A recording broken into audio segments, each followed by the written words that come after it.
Breakfast হোক বা বিকালে স্ন্যাক্স হোক বা বাচ্চাদের স্কুলের টিফিনই হোক, তার জন্য একটা লেস অয়েল রেসিপি শেয়ার করছি। খুবই টেস্টি হয় খেতে। আর এটা সার্ভ করেছি বাদামের চাটনির সঙ্গে। খুবই দুর্দান্ত একটা কম্বিনেশন। আর এটা ভেজিটেবলে ভরপুর, তাই বাচ্চারা যারা সবজি পছন্দ করে না তাদের জন্য এটা একটা অসাধারণ রেসিপি।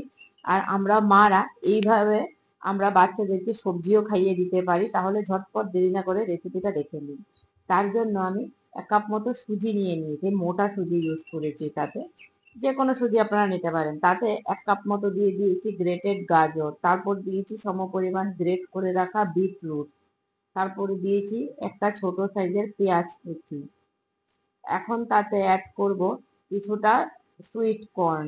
এখন সুইট কর্নের খুব সিজন চলছে না, এগুলো ভালো, খুব খেতে দারুণ লাগে। তার মধ্যে দিচ্ছি একটা কাঁচা লঙ্কা কুচি, আর দিচ্ছি ধনে পাতা কুচি, আর তাতে যাবে কিছু, আমার কাছে ছিল ক্যাপসিকাম, ইয়েলো ক্যাপসিকাম এবং গ্রিন ক্যাপসিকাম কেটে রাখা, ওটা দিয়ে দিচ্ছি। আর অ্যাড করছি 2 চামচ মতো বেসন,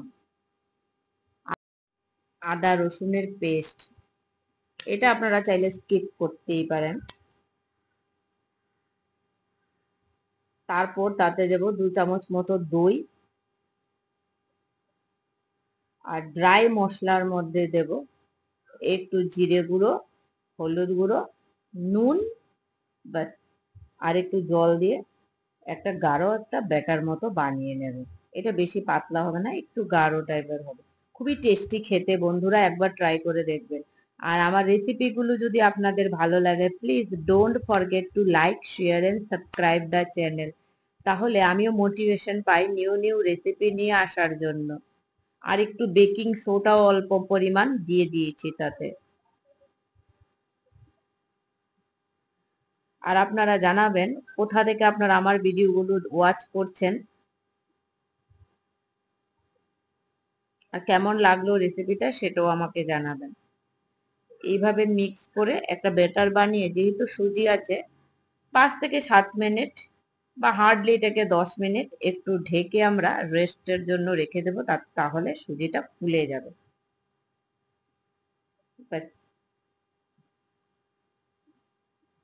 10 মিনিট পরে আমি অন্যদিকে ফ্রাইং প্যানে 2 চামচ মতো তেল দিয়েছি। বেশি তেলের দরকার নাই, আমি এটাকে ডিপ ফ্রাই করব না, জাস্ট প্যানকেক মতোই বানাচ্ছি। দেখুন 2 চামচ মতো তেল দিয়ে ব্যাটারটা দিয়ে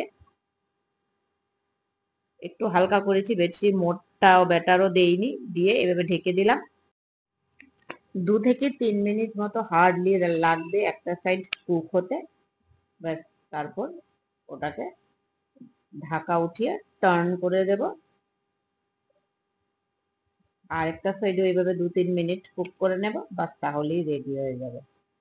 কি সুন্দর কালার এসছে দেখুন এগুলো। তাহলে eat healthy, stay healthy, take care and bye bye. আর দেখা হচ্ছে আর একটা নতুন রেসিপি নিয়ে। এনজয়।